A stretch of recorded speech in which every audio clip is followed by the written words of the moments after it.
এই অর্থ সম্পদ মানুষকে এইভাবে বিলিয়ে দিয়েছেন, জনকল্যাণমূলক কাজে এইভাবে ব্যয় করেছেন, খরচ করেছেন।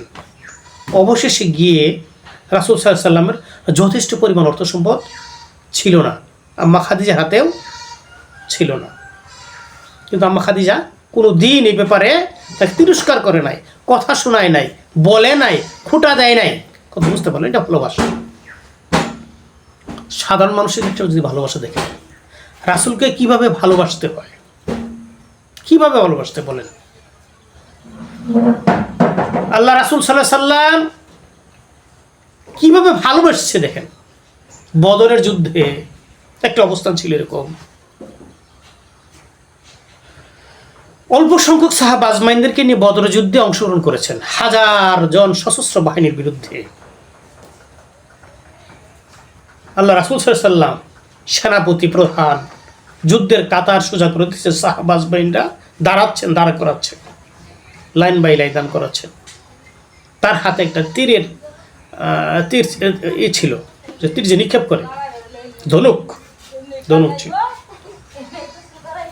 এই জাতীয় একটা কিছু দিয়ে ওই মানুষের একটু একটু আলতো আঘাত করে না, যে সোজা হোক লাইন সোজা করলাম, এরকম বলি না যে সোজা হোক অংশগ্রহণ কোনো কোথাও।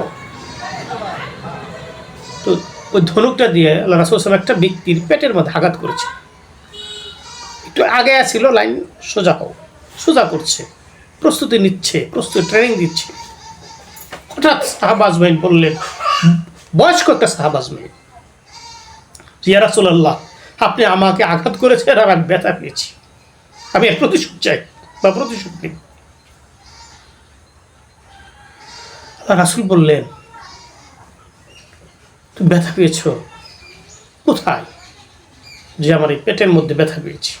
তখন এমন একটা পরিবেশ ছিল, ওই সাহাবার গায়ে কোনো কাপড় ছিল না, মানে যথেষ্ট কাপড় ছিল না, শরীরটা কাপড়বিহীন ছিল, তার পেটটা কাপড়বিহীন ছিল,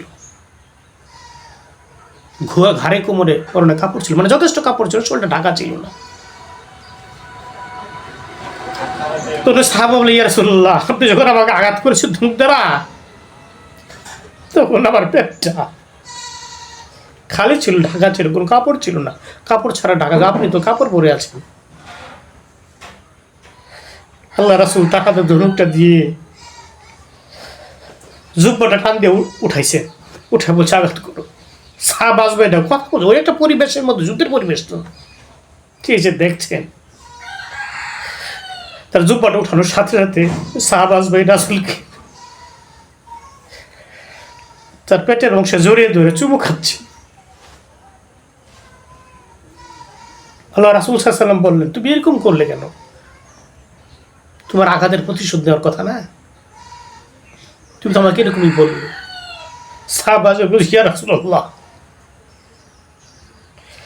আজকে আমরা এমন একটা জীবনের প্রথম যুদ্ধে অংশগ্রহণ করছি, যে যুদ্ধ থেকে বেঁচে ফিরতে পারবো কিনা কোনো নিশ্চয়তা নাই, মরে যাব বা মৃত্যু হওয়ার সম্ভাবনা বেশি। মন বলছে মারা যাব, এই যুদ্ধে বাঁচার কোনো সম্ভাবনা নাই, এমন একটা যুদ্ধে আমরা অংশগ্রহণ করতে যাচ্ছি।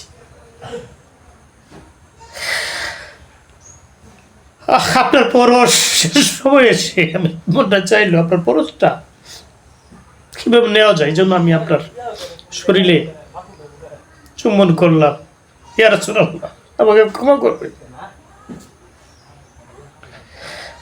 এটা একটা মনের স্বাদ, ইচ্ছে পূরণ করলাম।